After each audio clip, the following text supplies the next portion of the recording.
Hi everyone, it's Katie from Paradise Falls family, and welcome back to our vlog series covering our cruise to the Norwegian Fjords with P&O in May 2025.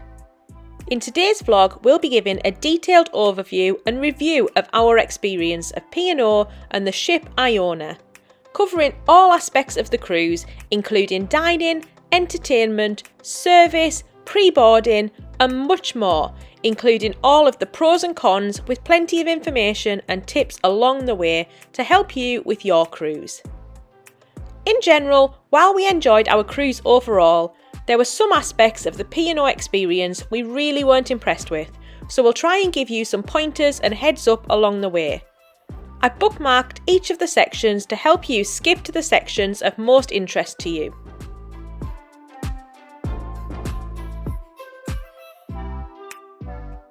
Before we get started, if you're new to the channel, we're a family of 4 who love to travel the world together, and we create informative family travel vlogs.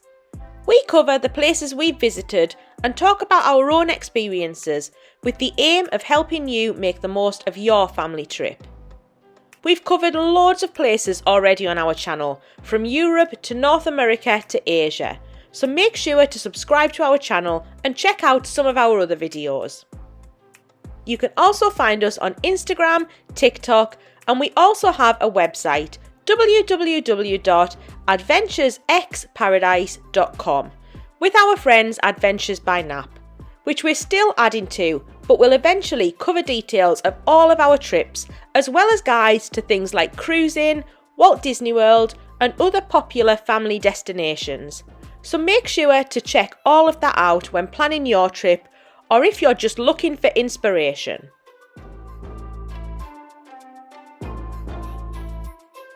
So back to today's video and our cruise aboard the Iona. Before we get into the detail, to set the scene, we'd booked a 7-night cruise in May 2025 with P&O on the Iona, from Southampton going up to the Norwegian Fjords, with 2 days at sea and stops at Stavanger, Olden, Hellesylt and Haugesund. We were travelling the 4 of us as usual, plus my mum, so we were split across 2 staterooms, which I'll talk more about later.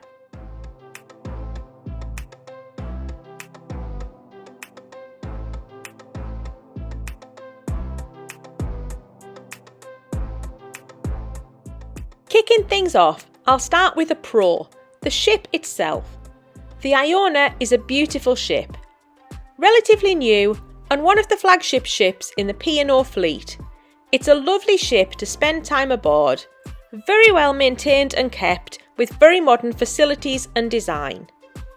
I've covered the ship layout and what you can find aboard in our last vlog, which I've linked at the end of this video. I'll talk about some more aspects of the ship in more detail in a moment. However, overall, we were very impressed with the ship itself and did enjoy our time aboard on the whole. Having said that, we did experience some issues on board, mainly around a couple of key areas. The first of these, which affects a lot of other experiences on board, is the technology and Wi-Fi. We previously sailed with Disney, Royal Caribbean and Norwegian cruise lines. All of these had their own onboard apps with tons of information available, and I think all had a free chat service you could use in-app to keep in touch with your group while aboard. P&O doesn't have an app. They have what is basically an intranet page that you connect to. You need to log in to access this, and we found that it kicks you out almost every time you close it, meaning you need to log in every time you open the page, which is insanely frustrating. The page also had fairly limited information. Basically mainly things relating to what you can spend your money on or what you've already spent. So dining reservations, spa appointments, excursions, your onboard account, etc. There was nothing about the entertainment on board other than an electronic copy of the Daily Horizon leaflet that was delivered to your room each evening. There was nothing about the itinerary or ashore times. We only got hold of these by asking at reception, or later on we actually did find them on one of the TV channels in your room. This meant you didn't know what was coming later in the week and made it really hard to plan your week, and the page in general was fairly limited in its usefulness. Because we were a group split across 2 rooms and there was no free chat service, we decided we'd have to pay for the Wi-Fi, something which we never normally do on cruises, but decided it was necessary here. This cost nearly £200 for the week for 4 of us to use, and it was very patchy and weak, didn't really seem very good value. In fact, the whole ship suffered massive IT issues on one of the days and everything went down, resulting in everyone being confined to their rooms for about an hour while they did a manual muster drill and passenger recount to check who was actually on board. So P&O really don't have a good handle on their IT and tech, and it makes the cruises unnecessarily stressful. On the plus side, they did refund us for a day of the Wi-Fi though automatically, so a small consolation with the issues here. One of the main areas that this issue impacts is dining. Overall, we'd class the dining experience as a pro, and we were really impressed by the food quality and menus. However, the problems came when trying to access a dining room. P&O seemed to operate an overly complicated system for getting a table in the main restaurants each evening that I don't think we ever fully worked out all week. There are 4 main dining rooms included in your cruise package: Pearl, Opal and Aqua on deck 6 and Coral on deck 7. These all offer the same food and menu each evening, but this menu does change daily. You can pre-reserve tables before you board, or you can do what we did and use the Freedom Dining option. However, this means you need to try and go on the intranet and reserve a table, or get in a queue each night to try and get a table. If you close the page or your phone goes into standby, it kicks you out of the queue, and these queues can often last up to 30 minutes or more. And then you still have to join the massive queue outside of the restaurant to get seated, even when you're told your table is ready, all while keeping the page open. The whole system just seems flawed, and there were a lot of frustrated passengers. And in the case of the IT failure, which I mentioned earlier, when the whole system went down, it led to an absolutely farcical situation where they announced over the tannoy to the whole ship that all dining reservations were cancelled and dining would be first come, first served basis. Unfortunately, this hadn't been communicated to the dining staff, as they were still only letting in people with reservations. As the whole system was down, nobody could try and get a reservation or prove they had an existing reservation, so there were 4 pretty empty restaurants and hordes of hungry, angry passengers waiting outside just trying to eat. We eventually got seated 2 hours after we started trying. Our tip with the evening dining would be to either just pre-book your table each night before you board to save all of the hassle, although it's not very flexible as you'd have to eat at the same time each evening, or if not, to get on the system as soon as it opens, usually around 5:15 p.m, and try and get a table early before the queues get too bad. If you choose Pearl, it's one of the biggest restaurants with the most capacity. It's still a pain, but at least you won't be waiting hours. The alternative, if you don't want to use the online system, is to get a buzzer from the desk, but again you need to queue for this and then you can't leave the immediate area. Be warned though, don't get a buzzer for a second restaurant, as this kicks you out of the first queue. Something we had no clue was the case, as we weren't advised and we were just given a second buzzer, as we just wanted to get a seat anywhere. It was really frustrating. Once you're inside the restaurants though, the food itself is brilliant. We were really impressed with the menus each night and the quality and presentation of the food.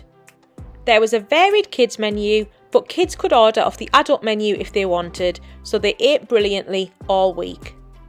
There were plenty of vegetarian and gluten-free options, which was great for us, and you could order more than one dish if you wanted, despite the impression you may get from some of the waiters.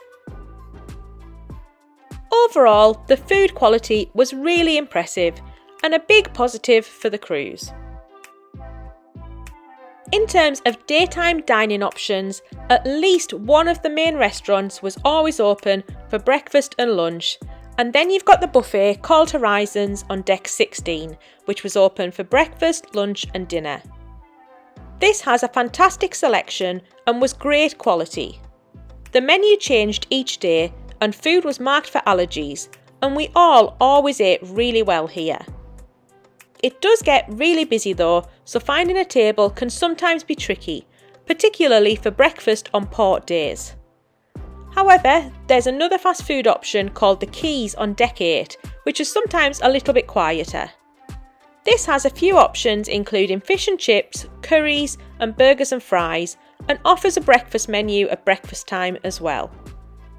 Taste 360 in the Sky Dome on deck 17 is another option that we didn't get around to trying, and the Olive Garden is a very popular included option that booked up on the first day, so our tip here is to book this as soon as you get on board, or you're even within Wi-Fi distance of the ship at the port.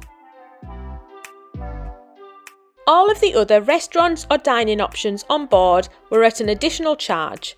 And be warned, some of the options on the menus in the main dining rooms are at additional charges as well. We didn't try any of these, we're not big foodies, so didn't see the point in paying extra when there's so much great food already included. One disappointing aspect was the fact that room service was at an extra charge. We usually quite like using this on cruises if we fancy a snack or for a hassle-free breakfast, but this would have cost extra, and that felt a little bit mean from P&O. In general, we did feel there's quite a bit of what other cruise bloggers call nickel and diming across the ship, meaning there was lots of paid for extras, and it just didn't feel great. Moving on to drinks, I'm going to have to call this a con. The only drinks included in the price are water, basic tea and coffee, and milk and fruit juice with breakfast. Anything else costs extra. We aren't really big alcohol drinkers other than the odd cocktail, which was fortunate as some of the alcohol drinks packages on offer seemed really expensive. We opted for the cheapest drink package, which was the Refresh soda package, and only included really basic sodas. It cost £90 per person. You have to book for everyone in your cabin, which is frustrating, and so as we were split across 2 cabins, we booked 2 soda packages and felt this should be enough. It turned out to be fine, as getting a drink was surprisingly difficult. There were no self-serve soda machines, or only 1 or 2 that we saw that strangely aren't covered by any of the drinks packages. And then you're not allowed to order a drink at the bar, but you have to sit down and wait for a waiter to come to your table to take your order, which in a busy buffet is usually impossible, and in a busy bar often took around 20 minutes to order a drink. As a result, we didn't end up getting many drinks other than at dinner. The few times we did buy alcoholic drinks, we went for cocktails. These were really good and cost around the £11 mark, so not actually too bad. However, unless you're planning to spend a lot of time in the bars, we can't see how you'd make good use and value from a drinks package given the amount of time it took to actually get a drink.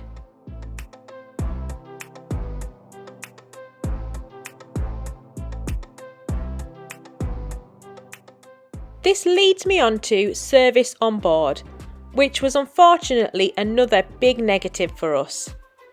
I'd say generally things got done, and not many were particularly rude, but all but a handful of staff were robotic, stony-faced, and just didn't appear very friendly or happy to be there. The impression that we got is that they weren't at all happy in their jobs. Nobody greeted us, no chit-chat, no niceties, not even a smile, just take the order and get the job done. There were some huffs and puffs from the waiters quite a few times, although this mainly seemed to be directed at their iPads, as again it took them a good minute to input a simple Pepsi order into the system each time. Not at all what we were expecting, and it really wasn't very relaxing or welcoming. The stateroom hosts were a little friendlier, but again the service here wasn't stellar. We were woken up at around 7 AM each morning by them banging around with their carts outside of our room, which was on the end of a hall. Not intentional, but still not great. And the standard of the service each day was patchy. There's just one service of the rooms a day, and sofa beds were not put down and up each day like on other cruise lines. We had a problem with our TV in that it didn't really work, and it was unfortunately never fixed even though we asked twice. We also noticed quite a lot of rubbish was left outside of rooms or on tables at bars for quite a lot of time before it was moved, so not quite the standard that we've seen on other ships.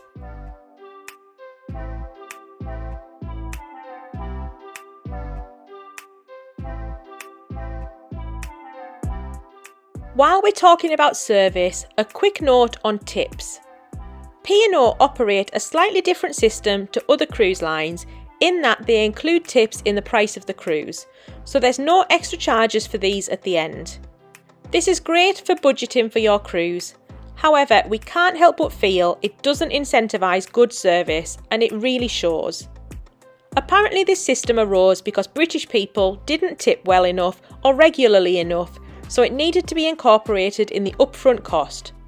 But we do wonder if this was partly a reflection of the standard of service being received. We would usually tip over and above the standard tips on a cruise, but we didn't on this ship.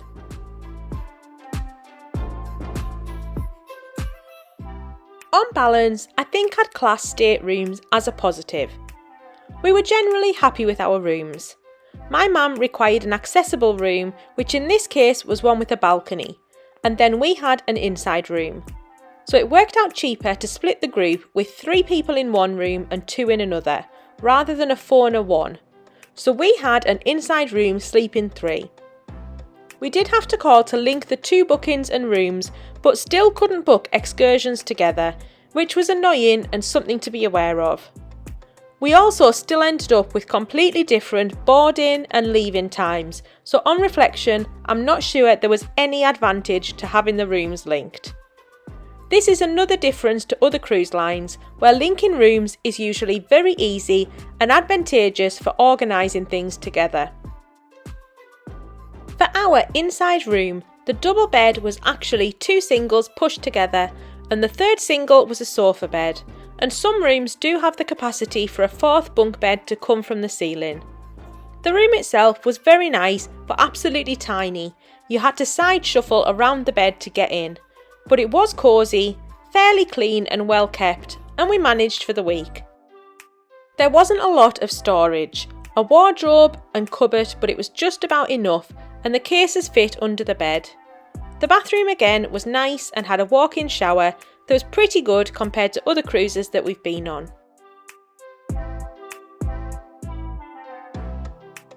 The accessible balcony room was on the same deck but around the other side of the ship. P&O seemed to have lots of different room types which are all dotted around the ship, so finding 2 rooms that were close together was surprisingly difficult, and we spent hours poring over deck plans online to try and find the right rooms for us when we booked. The room itself was really nice. It was very spacious with 2 singles and a sofa bed that the room attendant made up for us when both of the kids wanted to sleep over with their grandma. The balcony was amazing and made a real difference in enjoying the scenery, as we did notice there wasn't masses of unobstructed outdoor deck space. Most of the outer decks had big glass barriers up. The bathroom was also very nice and spacious, with a seat in the shower, handrails etc, and all of the doors had buttons to open them. So everything you might need for an accessible room. Overall, we were very impressed by the standard and quality of the rooms.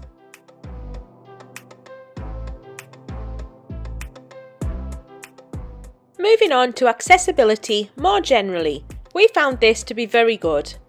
As I've mentioned, the rooms were good, and we called P&O beforehand for their advice, and they arranged for assistance in both boarding and disembarking. This meant when we arrived at the port, we went straight to the help desk and then had a wheelchair assistance and were walked aboard to our rooms. Likewise, when disembarking, we were directed to the Limelight Lounge, where again we received wheelchair assistance and were walked off the ship very easily. so generally the standard of assistance here was very good.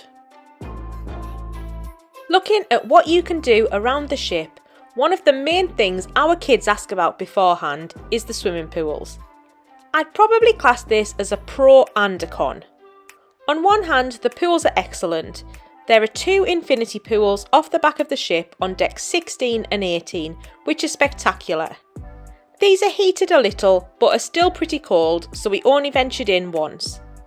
Then there's an indoor pool in the Sky Dome and another outdoor pool in the adults only area, plus maybe a dozen or so hot tubs dotted around the ship. A few tips here, as of course they get really busy. Try the hot tubs on the side of the ship on deck 8, there are 3 on each side. These are generally slightly quieter and have a cool glass side which looks out to sea. We actually saw 3 whales breaching out in the North Sea from here one day, which was amazing. Also try using them after dinner when they're often empty. A few times we ate at 5:30, were done by 7 and then had an hour in the hot tub to end the day. The pools do close at 8 p.m, which is earlier than we'd like, but you can get some nice time this way. The main con in relation to the pools, which was a gripe that our kids had, is that there are no slides, which you often get with most other cruise lines. There is a splash pad for younger kids, although this isn't particularly inspiring, so our pool time was mainly restricted to the hot tubs, which wasn't as exciting in our kids' eyes.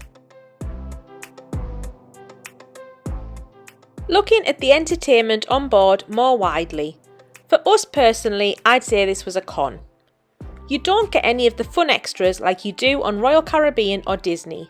In fact, outside of the kids' clubs, there wasn't much for the kids to do at all, other than the swim pools and sports and game decks, which as a result were always far too busy to properly enjoy.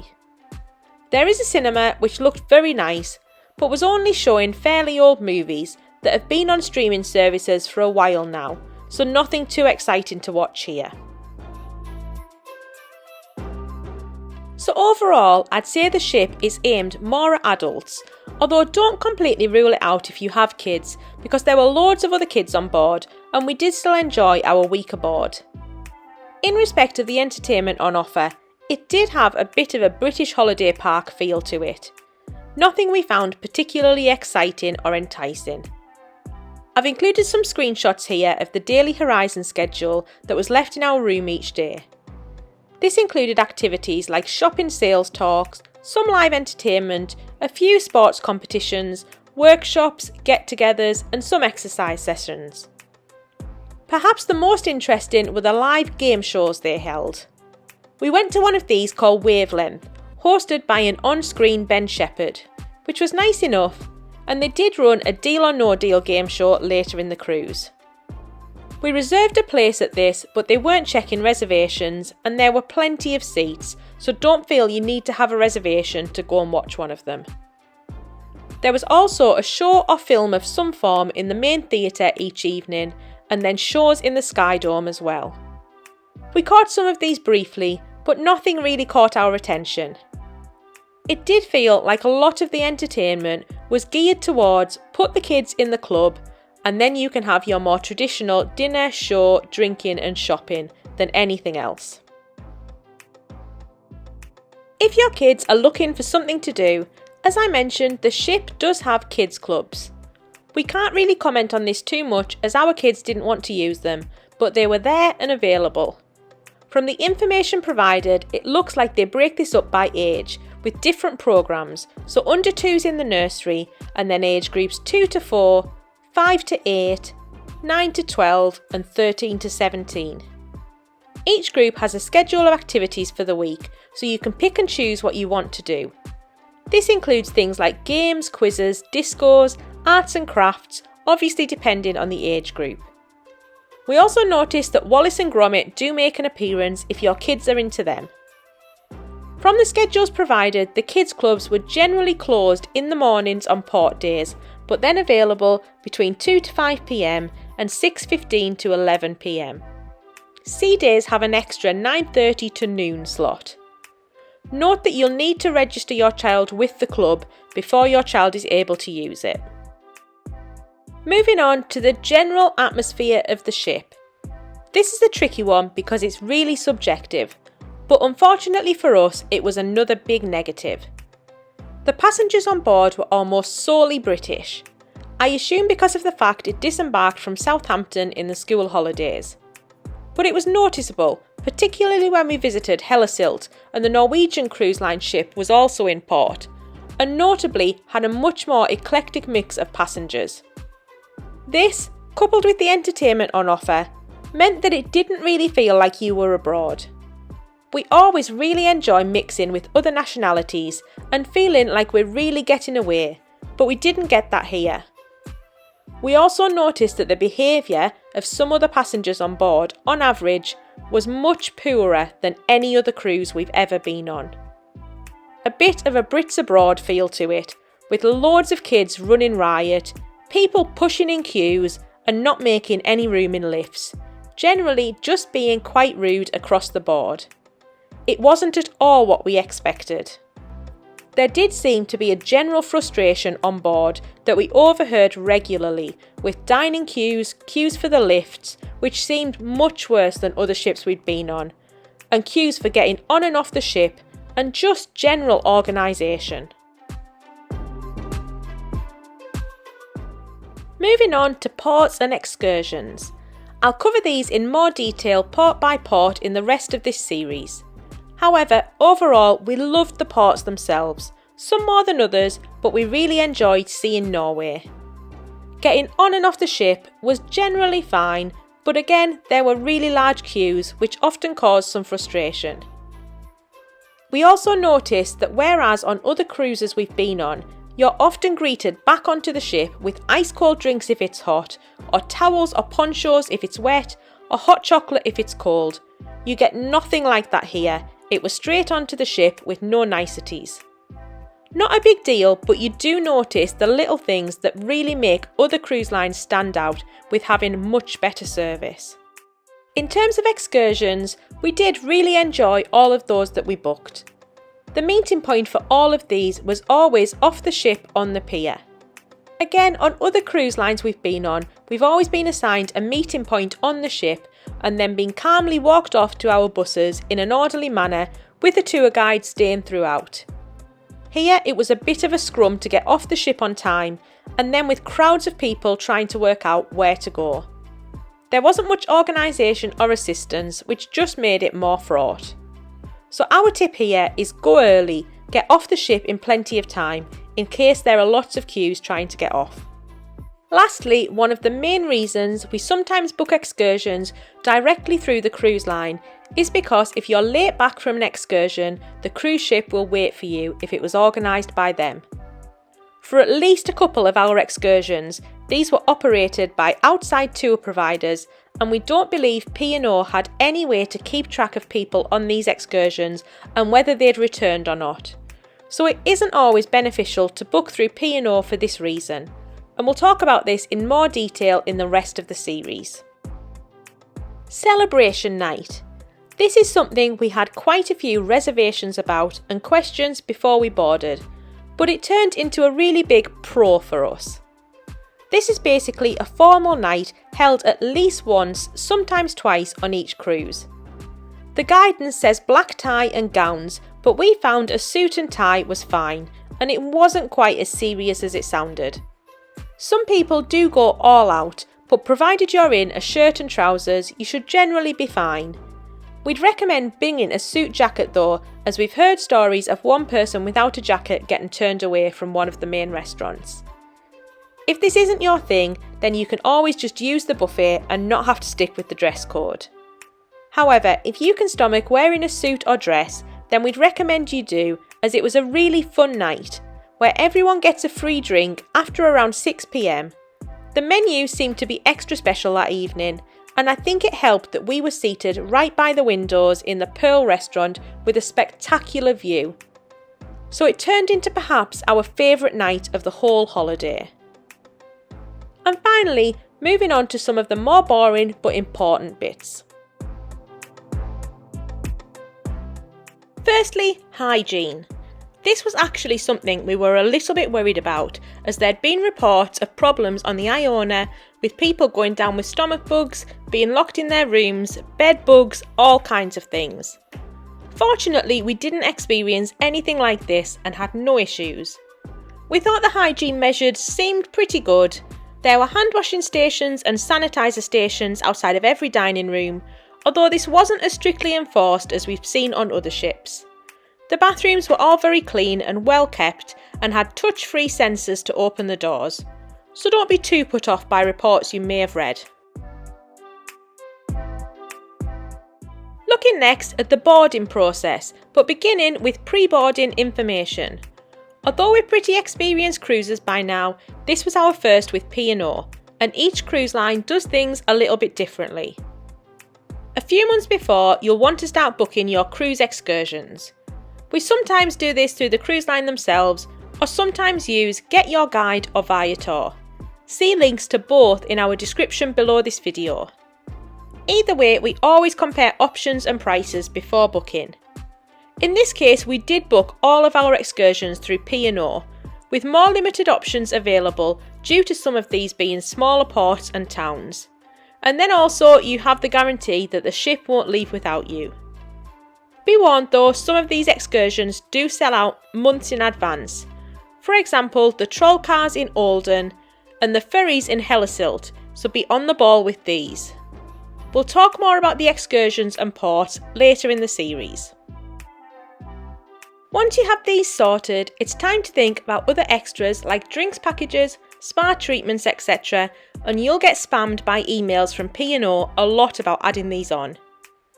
3 weeks before you board, you can check in online. Then 2 weeks out, you can make your restaurant reservations and book your seats at the shows. Again, some do book up quickly, so move fast here. When you check in, you'll need to fill in all of your personal details and provide details of your cruise insurance.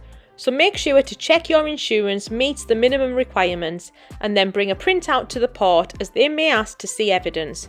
They didn't in our case. You'll need to print luggage labels. These are printed on A4 paper and you fold them up and tape them to attach to your luggage yourself. This is all very easy, but make sure you've got sellotape or a stapler handy and keep them attached, as you'll need them when you disembark too. Finally, you'll need to print your boarding passes and you'll be assigned a boarding time when you check in, which will be displayed on your boarding pass. Once you've arrived at the terminal and parked, more on that in a moment, you drop your luggage outside the cruise terminal with a porter and then head inside to check in and go through security. For us, as we had assistance booked, we will walk straight onto the ship and to our rooms, which was brilliant. However, it didn't look too busy in the rest of the cruise terminal, so the boarding process seemed to be working pretty smoothly. Once we dropped off the car, it only took around half an hour to board the ship, and we were aboard by around 3 p.m. We had to do a quick muster drill, which basically just required us to stop by the assigned meeting point and scan our cruise cards, and then we were free to explore the ship. A quick note to look after your cruise card. You use this to pay for things on board, get into your room, and to get on and off the ship, so this is the one thing you'll need with you at all times. Going back to parking, we booked our cruise online with P&O around a year in advance, taking advantage of an offer where you can choose between an onboard credit, coach transfers or free parking. We'd heard that parking books up quickly and can be really expensive, so we opted for parking for one of the rooms and the credit for the other. The parking process overall worked quite well. Make sure to print the booking and car sign and display this in your windscreen. You then just drive up to the terminal, unload your luggage and hand over your keys. This also works for electric vehicles with a key card, but they don't accept mobile operated cars without the key card. They then drive it away and park it on a separate parking lot. Something we're not usually fans of, but it worked fine in this case. The drop-off point is just over the road from the terminal and there are luggage trolleys available. On disembarkation, you head out of the terminal to the parking booth, pick up your keys and then head to find your car in the car park and away you go. All very smooth and something we would recommend. Just be warned that we did have quite a wait when we first dropped off our car. We were sat in a queue for around an hour, so make sure you're on time and have a buffer for delays that parking may cause. A quick note on travelling to the port. We were driving down from Manchester. There were coach transfers available, but we wanted to drive ourselves and we had the free parking, so we drove down the evening before and booked a night at the Holiday Inn Basingstoke, not too far from Southampton. We could have stayed in Southampton itself, but this was more expensive and we knew we'd be arriving late, so we're happy with somewhere cheap and easy, and this worked just fine, right off the motorway on the way down. Family rooms here are classed as 2 interconnecting rooms, which worked just fine and only came to £119, which felt really reasonable.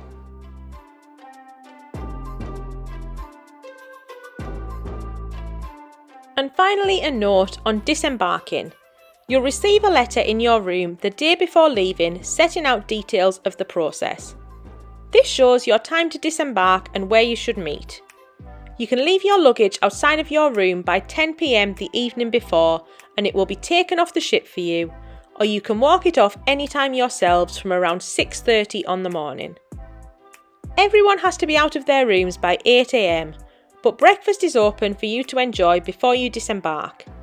This is a very similar system to other cruise lines and seems to be working fine.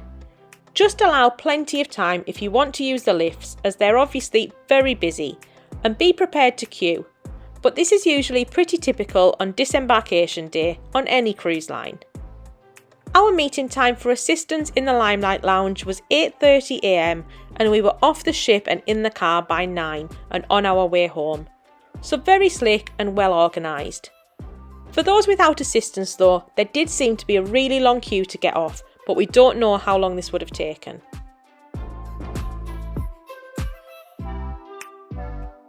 So in summary, some big pros to sailing on the Iona with P&O. It's a lovely ship, fantastic food, nice rooms and pools to relax in. However, there were quite a lot of cons that have put us off cruising with P&O again. I don't think we'd rule it out if there was a route we particularly wanted to sail though. However, our preferred cruise lines are still Disney, Royal Caribbean and Norwegian, particularly for families. That being said, it's just our opinion and preference, and what works for us might not work for you. We still had a great week and loved the fjords on what was still a good value cruise. Hopefully this video has given you an idea of what to expect and some tips on how to navigate and enjoy your cruise. If there's anything at all we've missed or anything you'd like to know, then please let us know in the comments below and we'll do our best to help. If you find this video useful, please give it a like and subscribe to the channel, as it really makes a big difference to us. We've got more videos coming soon covering the ports and different excursions you can enjoy on the cruise, so make sure to catch those. And we've got loads more videos already on our channel and information on our website, so please check those out for more family-based travel guides. Thank you all so much for watching.